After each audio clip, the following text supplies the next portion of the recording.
অনুভবের দুনিয়া। জয় নাম আমার। হ্যাঁ, আমি 19 বছরের বালক। আমি এক গল্প বলি আজ। একদিন আমি বাড়ির পাশের বাগানে দৌড়তে দৌড়তে মাটিতে হাত দিয়ে কিছু নকশা বানালাম। চিত্রকলা করতে আমার বরাবরই ভালো লাগতো, আর মাটিতে কোনো চিত্রশিল্পী করা আমি মনে করি যে কোনো বাচ্চার শখ হতে পারে। আমার চিত্রশিল্পীতে ছিল গাছপালা, ফুল, পাখি আর একটু অরণ্য পথ। দেখতে দেখতে আমি তাতে ছাপ দিলাম। সেই অরণ্য পথ দিয়ে হেঁটে যেতে শুরু করলাম। যত ভেতরে প্রবেশ করলাম ততই আকর্ষণ বাড়ছিল।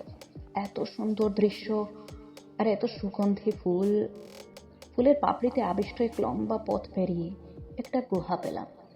এটা অন্ধকার, তবে ভেতরটা রাতের আলোর মতো ঝিকমিক করছে। বড় কৌতূহল হলো ওর দিকে পা বাড়াতে।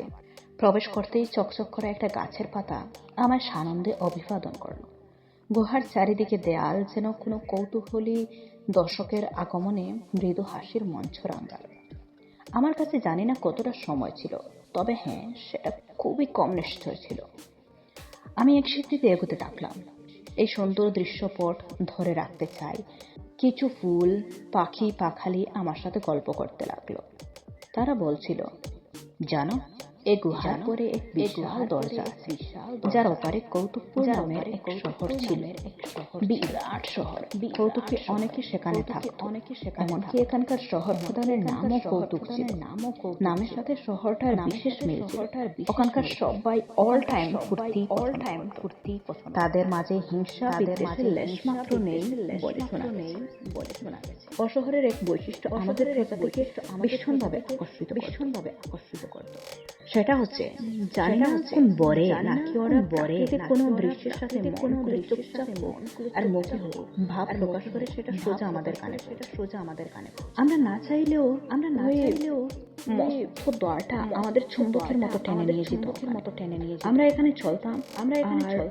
ওই শহরবাসী ঠিক তাদের কাছে আমাদের অনুভূতি। গল্প শুনতে শুনতে গুহার অনেক পদযাত্রা হয়ে গেছিল। এবার একটা স্তম্ভ পেয়ে ওঠাতে বসলাম। স্তম্ভটা হলুদ রঙের ছিল। হঠাৎ চলে উঠতে লাগলো, মনে হলো যেন গড়তে চাইছে। এ সময় আমি ফুল, পাখি, পাখালিদের জিজ্ঞাসাতে মত্ত ছিলাম। আমি বলছিলাম, আচ্ছা, তোমরা শহর ছিল, এরকম অনুভূতি হতো, এরকম কেন বলছো? আমার সে মস্ত দ্বারপথ দেখান।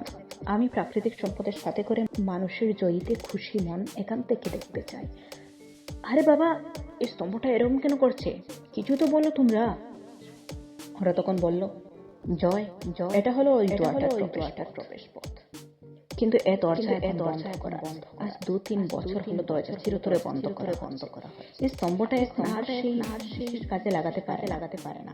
এ অলস হয়ে অনেক যুগ ধরে কৌতুকপুর শহর দেখেছি। সেটা আমাদেরও প্রাণের। তবে তা পুরকিয়ানকে এতই মত্ত হয়েছিল যে কারোর প্রাপ্য সম্মানটুকু খেয়াল করতো না। তাই এই অরণ্য একদিন ধপাস করে শহরের সাথে সমস্ত সম্পর্ক বিচ্ছিন্ন করল। এই গুহা এরপর থেকে আমাদের অনেক কিছু মনোরঞ্জনের মতো বস্তু আছে। আবার প্রকৃতি লীলা খেলা অপলক গোচরে দেখার সম্ভব এখান থেকে। আমি কবে গুহা থেকে বেরোলাম জানি না। হঠাৎ দেখি বাইরে অন্ধকার চাইতে যাচ্ছে। তখন ওই বন্ধুরা বলল, জয়, তোমার সাক্ষাতে অনেক ভালো মুহূর্ত কাটলো, আবার আইসো আমাদের সাথে দেখা করতে। ঠিক ওই সময় দেখলাম আমি ছবির পাশে বসেছিলাম, আমার বাড়ির পাশের বাগানটাতে। ছোট ভাই আমাকে ডেকে বলল, আমি বন্ধুদের জিজ্ঞাসা করছিলাম, হেই, কিভাবে আসবো? আমার তো জানা নেই ওখানে আসার রাস্তা। কিন্তু তারা কেউ কিছু বলল না। হাসতে হাসতে বিদায় নিয়ে নিল। তখন বুঝলাম, ইস, এটা তো অনুভবের দুনিয়া ছিল।